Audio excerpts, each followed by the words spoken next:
Okay बच्चों, तो आगे बढ़ते हैं हम लोग। अर्थमेटिक प्रोग्रेशन का नेक्स्ट टॉपिक था हमारा, जिसमें हम पढ़ेंगे सम ऑफ एन टर्म।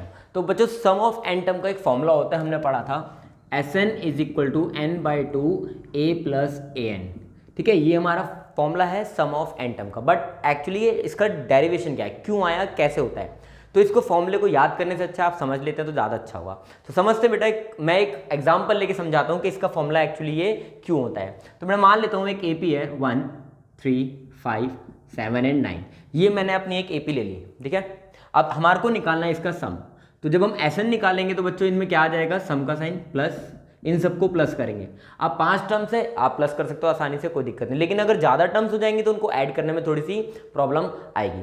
तो उसके लिए हम फॉर्मूले को जनरेट करते हैं कि ताकि जो ज़्यादा टर्म्स हो उनको ऐड करने में प्रॉब्लम्स ना क्रिएट हो। तो इनको ऐड कैसे करते हैं, ध्यान से देखते हैं। मैं क्या करता हूँ, एक ऐसी टर्म्स लेता हूँ, इसको इसी में ऐड करता हूँ। उससे आपको एक चीज़ समझाऊंगा क्यों ऐड कर रहा हूँ, लेकिन उल्टा 9, 1 में 9 ऐड कर दो, नेक्स्ट पीछे वाली टर्म को सेम मैंने एपी को उल्टा करके लिख दिया और इसमें ऐड करते हैं। जरा फोकस करो बच्चों, प्लस करके क्या आता है, 9 और 1 10, 7 और 3 अगेन 10, 5 और 5 अगेन 10, 7 और 3 फिर अगेन 10 एंड 10। कुछ अच्छा से लगा? एक्चुअली कर क्या रहा हूं मैं, ध्यान से समझो बेटा। एपी के अंदर कभी भी जब हम पहली टर्म और लास्ट टर्म को ऐड करते हैं या सेकंड टर्म और सेकंड लास्ट टर्म को ऐड करेंगे तो आपको जो वैल्यू मिलेगी ना, एक्चुअली सेम वैल्यू मिलेगी। तो दैट से हमारा जो फॉर्मूला बनता है वो इसी टाइप से बनता है। अब मैं इसको ध्यान से देखूं तो ये अगर मैं इन दोनों को प्लस करूं कितना आएगा, 10, ये आ रहा है। इन दोनों को प्लस करेंगे 10, एस को एस में प्लस कर दो, कितने टाइम्स आ गया, 2 टाइम्स ऑफ एस आ गया। तो अभी ना ऐड करके मैं क्या लिखता हूँ, 1 और 9 का सम। तो 1 + 9 और कितने टाइम्स आएगा ये, 1, 2, 3, 4, 5 आया क्या, 10। और 10 कितने टाइम्स आएगा, 5 टाइम्स। ठीक है बच्चों, देखो हुआ क्या, 10 आ रहा है फर्स्ट और लास्ट टर्म को प्लस करके, या ऐसे लिखो या ऐसे लिखो, एक ही बात है ना। तो फर्स्ट और लास्ट टर्म को प्लस करके कितना आ रहा है, 10। ठीक है, लेकिन कितने टाइम्स आया 10, 1, 2, 3, 4, 5 टाइम्स। अब फोकस करते हैं, 5 एक्चुअली है क्या है हमारा 5, n नंबर ऑफ टर्म। तो मैं इसकी जगह 5 की जगह n लिख देता हूँ, ठीक है। और 5 की जगह फिर से n, और ये 2 कहाँ आ गया, अपॉन में। 1 हमारा फर्स्ट टर्म है और 9 हमारी लास्ट टर्म है। तो बच्चों लास्ट टर्म 5th टर्म है और 5th टर्म को हम an लिखते हैं, ठीक है। तो ये हमारा फॉर्मूला था Sn का। एक्चुअली कहाँ से आया वो, बिकॉज ऑफ फर्स्ट टर्म और लास्ट टर्म का सम, सेकंड टर्म और सेकंड लास्ट टर्म का सम सेम कंडीशन के साथ फॉलो होते हुए Sn का फॉर्मूला ये ड्राइव हो जाता है। तो बच्चों इसके बाद एक और फॉर्मूला पढ़ते हैं जिसको कहते हैं हम Sn is equal to n/2 a as it is. an का फॉर्मूला होता है बच्चों a + n-1 इंटू डी। ये हमने लास्ट अभी थोड़ा सा पीछे देखा था हमने, ठीक है, एपी में भी हम पढ़ के आए। तो बेटा इसको क्या करेंगे अब, Sn का फॉर्मूला n/2 a और a 2a plus n-1 into D, that is the formula of AP. तो दोनों आप फॉर्मूले यूज कर सकते हो कंडीशंस के अकॉर्डिंगली जो गिवन है। अभी हम कुछ क्वेश्चंस करते हैं और उसके बाद आगे की वीडियो में डिस्कस करते हैं। ओके बच्चों, एक क्वेश्चन डिस्कस करते हैं। हम लोग डिस्कस करने वाले हैं सम ऑफ एन टर्म का एक क्वेश्चन, जिसमें आपको क्वेश्चन कह रहा है find the sum of first 20 terms of the AP. AP आपको दे रखी है बच्चों, तो आपको क्या निकालना है, पहली 20 टर्म्स का सम निकालना है। तो इसके लिए सबसे पहले आपको दे रखा है ए की वैल्यू कितनी है बच्चों, 2। कॉमन डिफरेंस डी निकालने का फॉर्मूला हमारा a2 - a1, यानी कॉमन डिफरेंस कितना हो गया, 3। तो बेटा नंबर ऑफ टर्म्स आपको दे रखी है कितनी है, 20, because it says find the sum of first 20 term of the AP. तो हमने पहली 20 टर्म का निकालना है, तो n की वैल्यू कितनी हो गई, 20। तो बेटा अब आपको Sn का फॉर्मूला पता है, हमने 2 फॉर्मूले लिखे थे। तो Sn is equal to the n/2 2a plus n-1 into D. ये हमने फॉर्मूला क्रिएट कर लिया, अभी सीखा था हमने। तो बच्चों ध्यान से देखते हैं, n की वैल्यू कितनी है, 20 divide by 2 times of a की वैल्यू कितनी है, 2 प्लस 20 - 1, n की वैल्यू 20 है, -1 into D, that is the formula of Sn। और d की वैल्यू कितनी है, 3। तो बच्चों इसको सॉल्व करेंगे, 2 × 10 आएगा यहाँ पर, 4 प्लस 20 - 1 19, 19 3 जा 57। तो बच्चों कितना आ गया, 10 × 61, यानी आंसर आ गया 610।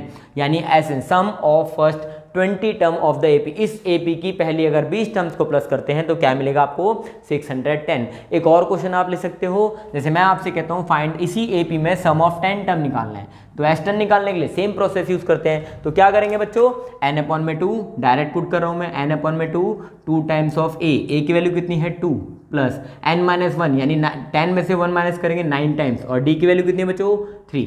ये आ गया हमारा Sn का दूसरा फॉर्मूला, दूसरा क्वेश्चन। तो बेटा यहाँ पर क्या आ जाएगा, 5, 2 × 4 प्लस 9 × 3 = 27, कितना आ जाएगा, 5 टाइम्स ऑफ 331, क्या आ जाएगा, 31। तो आंसर आ गया 155 इज द आंसर।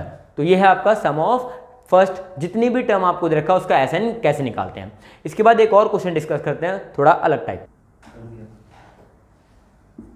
मान लेते हैं बच्चों एक और क्वेश्चन ले लेते हैं हम, जिसमें आपको ए दे रखा है 15, डी दे रखा है मान लेते हैं हम 7, ठीक है बच्चों, और ए एन दे रखा है हमें, या फिर ए 12 दे रखा है, एन की वैल्यू 12 ले लेते हैं। 12th टर्म दे रखी है हमारे को 92। तो बेटा आपसे कह रहा है find the sum of 12 terms. तो बच्चों जो चीज़ दे रखी है इसके अकॉर्डिंगली सॉल्व करते हैं। सबसे पहले आपको ए दे रखा है, डी दे रखा है, ए 12 दे रखा है। डी ना भी दे रखा हो तो आप कैलकुलेट कर सकते थे, यहाँ से ए 12 दे रखा है, चलो मान लेते हैं खाली यही दे रखा है। आपसे कह रहा है find the sum of first 12 terms. तो कैसे निकालेंगे, सबसे पहले ए 12 का यूज़ करते हैं, ए प्लस 11 टाइम्स ऑफ डी, ठीक है बच्चों। तो मैंने लिखा ए 12 को हम क्या लिखते हैं, ए प्लस 11 डी, 12 को एक कम लिखते हैं, दैट्स वाई 11 टाइम्स 92। ए की वैल्यू हमारी है 15 बच्चों, तो कितना हो जाएगा plus 11 D which is equal to 92। तो 11 डी इज इक्वल टू ये प्लस इधर के माइनस का कितना बचेगा बच्चों 77। तो डी की वैल्यू कितनी आएगी बच्चों 7, ठीक है। सबसे पहले आपको जो चीज़ दे रखी है उसका यूज़ करो, जो टर्म नहीं पता वो कैलकुलेट कर लेते हैं। अब हमें निकालना है बच्चों S12 यानी सम ऑफ 12 टर्म्स। जो चीज़ हमें दे रखी थी उसको यूज़ करके हम जो नहीं पता उसे कैलकुलेट करते हैं, और जो चीज़ जो हमें कैलकुलेट करनी है उसको हम फिर बाद में लास्ट में कैलकुलेट करते हैं। तो सम ऑफ 12 टर्म अभी आपको पता है S12 का फॉर्मूला क्या है, n/2 a प्लस an। यहाँ पर an वाला फॉर्मूला यूज़ करो बिकॉज बच्चों में a12 दे रखा है दैट इज 92। n की वैल्यू कितनी है बच्चों 12/2, a की वैल्यू 15 और an यानी हमारी 12th टर्म कितनी है 92। तो ये कितना आ जाएगा 6, 15 और 92 यानी 107, यह आ जाएगा 642। बेसिकली हमें इसका यूज़ ना हो, लेकिन अगर आप ये वाला फॉर्मूला यूज़ करते Sn is equal to n/2 2a plus n-1 into D, तो आपको ये d यूज़ करना पड़ता। देखते हैं ध्यान से, n की वैल्यू बच्चों 12/2, 2 टाइम्स ऑफ a की वैल्यू कितनी है 15 प्लस n-1, n की value 12, 12 - 1 11 times of d is equal to 7। तो बच्चों कितना आ गया 6, 15 to 30 एंड 11 7 77। तो कितना आएगा 6 टाइम्स ऑफ 107 अगेन। तो सेम क्वेश्चन आएगा आपका आंसर 642। तो आप कैसे भी सॉल्व कर सकते हो, depends on the question and depend on the conditions, that's it. अगला क्वेश्चन डिस्कस करते हैं थोड़ा सा नेक्स्ट लेवल का। ओके तो एक और क्वेश्चन हमें दिया हुआ बेटा, कैसे क्वेश्चन दिया हुआ आपको, अगर एक एपी है जिसकी सम ऑफ एन टर्म, कितनी टर्म्स का सम, कुछ एक ऐसी टर्म्स है जिनका सम दिया हुआ है 440, तो बेटा कितनी टर्म्स चाहिए कि इनका सम 440 आ जाए। यानी कि अगर आपको एसएन दिया हुआ है तो how to find the number of terms. तो बेटा सिंपल सा है, जो दे रखा है उसको यूज करो। यानी आपको क्या दिया हुआ है एसएन, यानी sum of N term is 440। Sum of N term कितना दिया हुआ है 440। तो इस एसएन के फॉर्मूले को यूज करके हम क्या निकाल लेंगे, नंबर ऑफ टर्म्स। तो बेटा एसएन का फॉर्मूला क्या है हमारा, n/2 2a या a प्लस an यूज कर सकते हैं हम यहाँ पर, which is equal to SN. तो बच्चों n की वैल्यू नहीं पता, a की वैल्यू 3 और प्लस an की value 41 which is equal to SN. SN कितना है 440, ठीक है बच्चों। तो नाउ n की वैल्यू नहीं पता, 41 plus 3 44 is equal to 440। Now 44 को डिवाइड कर देंगे 22, तो n कितना हो जाएगा बच्चों 440 डिवाइड बाय 22। तो 22 कहाँ जाएगा डिवाइड में, तो आंसर आ गया 20। यानी नंबर ऑफ टर्म्स कितने हो गए बच्चों 20। तो आप कैसे भी निकाल सकते हो, इस आपकी चॉइस है, ठीक है। अगर मान लेते हैं हमारे को यहाँ पर ही कहता है क्वेश्चन में an नहीं है, अगर an नहीं होता तो क्या करते, तो थोड़ी सी सिचुएशन कॉम्प्लिकेटेड बन जाती। और इस सिचुएशन को कॉम्प्लिकेटेड कैसे इजी करते हैं, आइए इसको भी देखते हैं। तो बच्चों यहाँ पर ये वाला फॉर्मूला ऑफ कोर्स यूज नहीं हो पाता। क्यों नहीं हो पाता बच्चों, क्योंकि यहाँ पर हमें an दिया ही नहीं है, और जब an नहीं दिया तो an वाला फॉर्मूला यूज नहीं कर सकते। तो यहाँ पर हम यूज करेंगे बच्चों दूसरे वाला फॉर्मूला जो था हमारा n/2 2a plus n-1 into D, जिसके लिए हमारे को सब कुछ निकालना पड़ेगा। तो बच्चों a की वैल्यू आपको पता है कितनी है 3, d की वैल्यू हमें पता चल गई यहाँ से 2, the difference between the 2 consecutive terms is 2, ठीक है। अब बस पुट कर देते हैं, n की वैल्यू नहीं पता, 2 times of a that is 3 plus n-1 into D की वैल्यू बच्चों 2 इज इक्वल टू ऐसा हमें दिया है 440। तो बच्चों बाकी सब कुछ एज इट इज छोड़ते हैं, 6 plus 2n-2 is equal to 440। तो बच्चों 6 - 2 4, n/2 4 plus 2n is equal to 440। तो इसकी मल्टीप्लाई से करेंगे बच्चों क्या आएगा 4n/2 यानी कि 2n इसकी मल्टीप्लाई इससे करेंगे बच्चों आएगा एन स्क्वायर इक्वल टू 440। तो यहाँ आपकी एक क्वाड्रेटिक इक्वेशन बन जाती है जो है N square plus 2n and minus 440 which is equal to 0। तो बच्चों इसको आप क्वाड्रेटिक फॉर्मूले से या फिर split in the middle term के थ्रू भी कर सकते हो। तो अगर मैं स्प्लिटिंग करता हूँ तो 440 के कुछ ऐसे फैक्टर जिनको माइनस करके 2 आ जाए तो क्या होंगे बच्चों वो 22 मल्टीप्लाई बाय 20, क्योंकि 22 की मल्टीप्लाई 20 से करेंगे आएगा 440, लेकिन इन दोनों को माइनस करके 2 यस आ रहा है। तो यहाँ पर क्या लिखोगे बच्चों आप N square plus 22n minus 20n और minus 440 which is equal to, तो बच्चों इन दोनों में से कॉमन क्या आ गया n, यहाँ क्या बच्चा n प्लस 22 माइनस 20 कॉमन आ रहा है, यहाँ क्या बचेगा n प्लस 22। ठीक है, तो बच्चों n प्लस 22 एक फैक्टर हो गया और n माइनस 20 एक फैक्टर हो गया।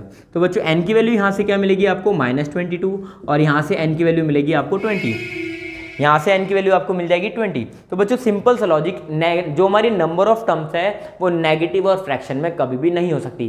क्या हम कभी कहते हैं यार वो आधे वाली टर्म पे जो खड़ा है उसे उठा ला, ऐसा हो सकता है कभी? अब नहीं यार। तो नंबर ऑफ टर्म्स कभी भी नेगेटिव या फ्रैक्शंस में नहीं होती। भाई -3 नंबर पे कोई खड़ा है, अब ऐसा हो सकता है क्या? नहीं। तो क्योंकि नंबर ऑफ टर्म्स ना ही नेगेटिव होती है और ना ही फ्रैक्शन में होती है, तो दैट्स वाई n की वैल्यू कभी नेगेटिव नहीं होगी। तो इसका आंसर क्या हो गया? n की वैल्यू 20। तो बच्चों आपको जैसे भी दे रखा हो सेम क्वेश्चन मैंने सेम पैटर्न सॉल्व करा है दोनों तरीके से, तो कैसे भी दिया हो आप सॉल्व कर सकते हो।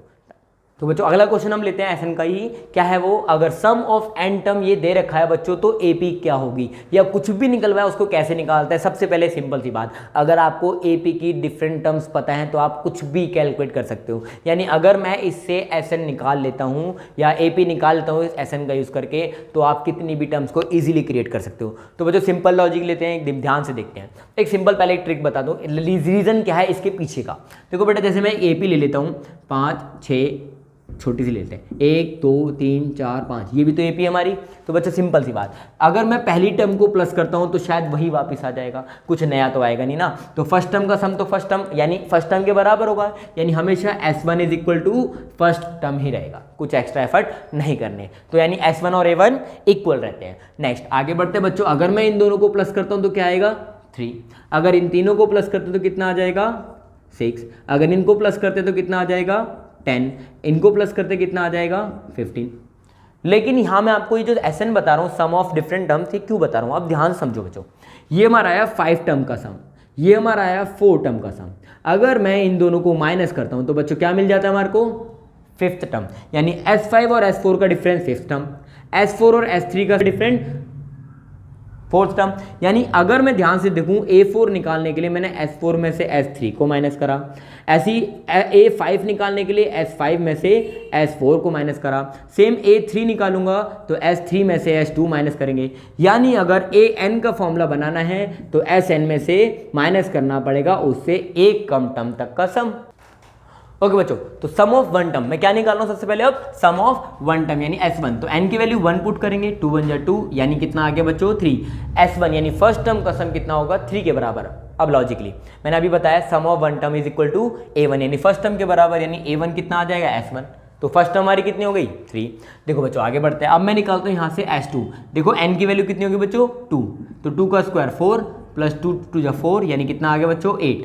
अब मैंने आपको बताया आपको सेकंड टर्म निकालनी है, अगर A2 निकालना है तो S2 में से माइनस करना पड़ेगा S1, यानी यही सेम कंडीशन A2 हमारा क्या होगा 8 - 3 दैट इज 5। अगर A3 निकालना है तो S3 में से S2 को माइनस करना पड़ेगा, तो S3 भी निकाल लेते हैं। 3 का स्क्वायर 9 बच्चों, 3 2 जा 6 कितना आ गया 15। तो बच्चों A3 कितना होगा S3 माइनस S2 यानी कितना बचा 7। तो आपकी AP कुछ इस तरीके से बन गई बच्चों 3 5 7 एंड सो ऑन। अब आपको कुछ भी बोलेगा आप इजीली कैलकुलेट कर सकते हो, चाहे आपको कोई एक टर्म निकलवानी हो या कोई सम ऑफ एन टर्म निकलना, कुछ भी निकलवाना हो आप इजीली इस एपी का यूज़ करके निकाल सकते हो। तो अगर कभी भी आपको एसएन दे रखा हो तो आप क्या कर सकते हो, उसका यूज़ करके एपी बना सकते हो और एपी के थ्रू आप कुछ भी कैलकुलेट कर सकते हो। तो ये था हमारा एसएन का कॉन्सेप्ट। तो बाकी बच्चों लाइक करना, शेयर करना, सब्सक्राइब करना मत भूलना।